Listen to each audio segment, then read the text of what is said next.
और रुक्मिणी जी के महल में प्रवेश कर गए। भागवत में ये ऐसा नहीं लिखा है कि कोई दरवाजे पे उनको रोकता है। भगवान का अंतःकरण ब्राह्मणों के लिए सदैव खुला है, कोई भी आए। लेकिन नरोत्तम दास जी ने बड़ा सुंदर भाव लिखा है, तो उसको हम लोग श्रवण करेंगे। सुदामा जी जैसे ही द्वारिका के दरवाजे पे पहुंचे,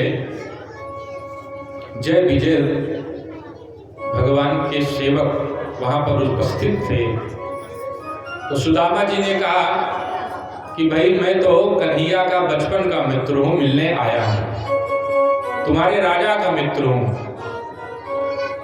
सेवक हंसने लगा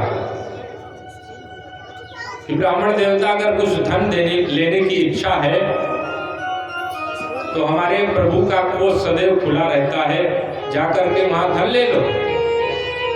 अरे हमारे महाराजा धीराज का कोई मित्र हो, और ऐसी दशा में तो हो नहीं सकता।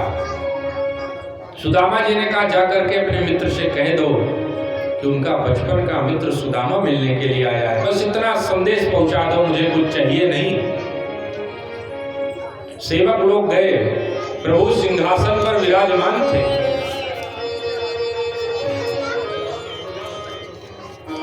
प्रभु सिंहासन पर विराजमान थे, और जाकर के उस सेवक ने सुदामा जी का भाव जो था वो व्यक्त किया। प्रभु शीश पगान झगातन पे, प्रभु जाने को आही बसों के ही ग्रामा, धोती फटी सी लटी लुपटी, अरुपाय उपासन को नहीं शामा, द्वार खड़ो बिज दुर्बलेक, रहो सो चकिसो वसुधा अभिरामा, पूछत दीन दयाल को धामो, बतावत आपन नाम सुदामा। भगवान ने जैसे सुदामा नाम सुना, वैसे सिंहासन पर से कूद पड़े,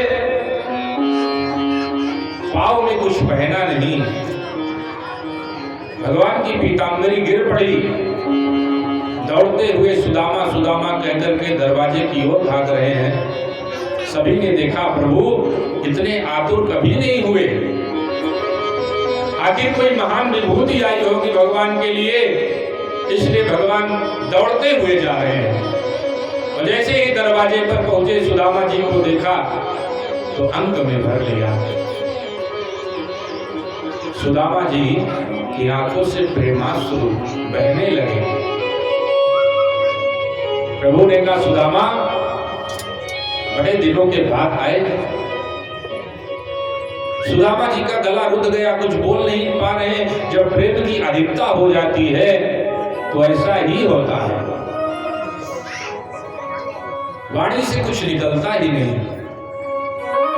सुदामा जी के भाव को भगवान ने समझा और ले जाकर के सिंहासन पर विराजमान किया। प्रभु सुदामा जी की सेवा करने लगे। चरण धोने के लिए परात और जल मंगाया रुक्मिणी जी से। रुक्मिणी जी गई जल लेने के लिए। मोबाइल वाला चला दो, मोबाइल प्रेम से बोले वृंदावन बिहारी।